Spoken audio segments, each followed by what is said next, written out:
ಇಳಿದಳು ನೋಡಿ.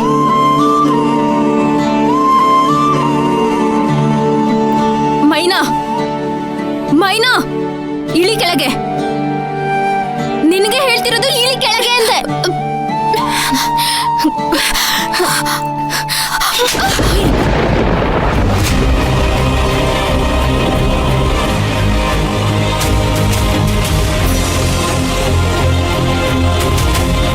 ಕೃಷ್ಣವೇಣಿ, ಯಾಕೆ ಅವಳಿಗೆ ಹೊಡೆದೆ?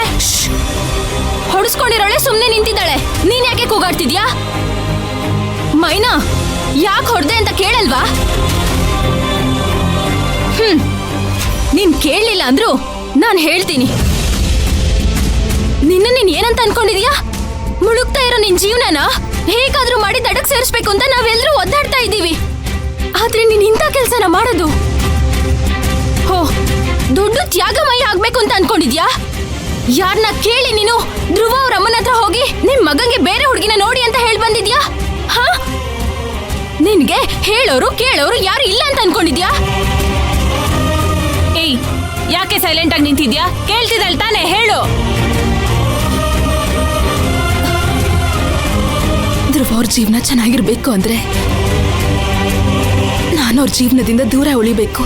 ಮೈನಾ, ಹಂಗಿದ್ರೆ ನಿನ್ ಜೀವನ ಹಾಳಾಗೋದ್ರೂ ಪರವಾಗಿಲ್ಲ ನಿನ್ಗ? ಹಾಳಾಗಕ್ಕೆ ಇನ್ನೇನಾಯ್ತಕ್ಕ ಉಳ್ದೈತೆ? ನನ್ ಜೀವನ ಇನ್ನಿಷ್ಟೇ,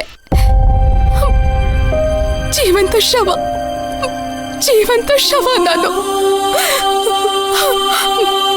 ಆದ್ರೆ ಧ್ರುವ ಅವ್ರ ಜೀವನ ಆತರ ಅಲ್ಲ. ಅವ್ರದಿನ್ನು ಚಿಗುರ್ತಿರೋ ಗಿಡ. ನನ್ನಂತೊಳ್ ನೆರಳು ಸೋಕಿದ್ರು ಆ ಗಿಡ ಒಣಗೋಯ್ತದೆ.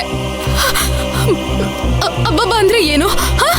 ಏನು 2 ದಿನ ನೋವು ಪಡ್ತಾರ, ಆಮೇಲೆ ಸುಖವಾಗಿರ್ತಾರ. ಇನ್ನೊಂದು ಹುಡುಗಿ ಜೊತೆ ಮದ್ವೆ ಆಗಿ ಅವ್ರು ಸುಖವಾಗಿರ್ತಾರೆ. ನನಗೂ ಅದೇ ಬೇಕಿರೋದು. ಅದಕ್ಕೆ ನಾನು ಈ ನಿರ್ಧಾರ ತಗೊಂಡಿವ್ನಿ.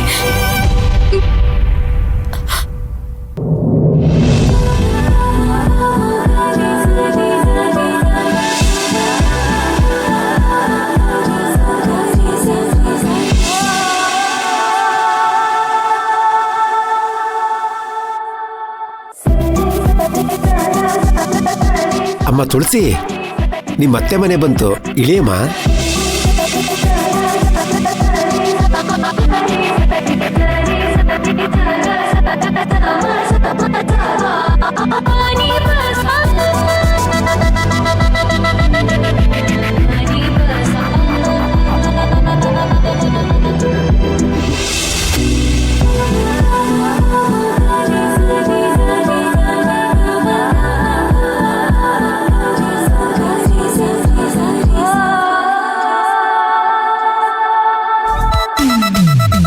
ತುಳಸಿ, ಬಾ ಮಗಳೇ, ಅತ್ತೆ ಮನೆಗೆ ಬಂದಿಯಲ್ಲ, ಖುಷಿನಾ ಇವಾಗ?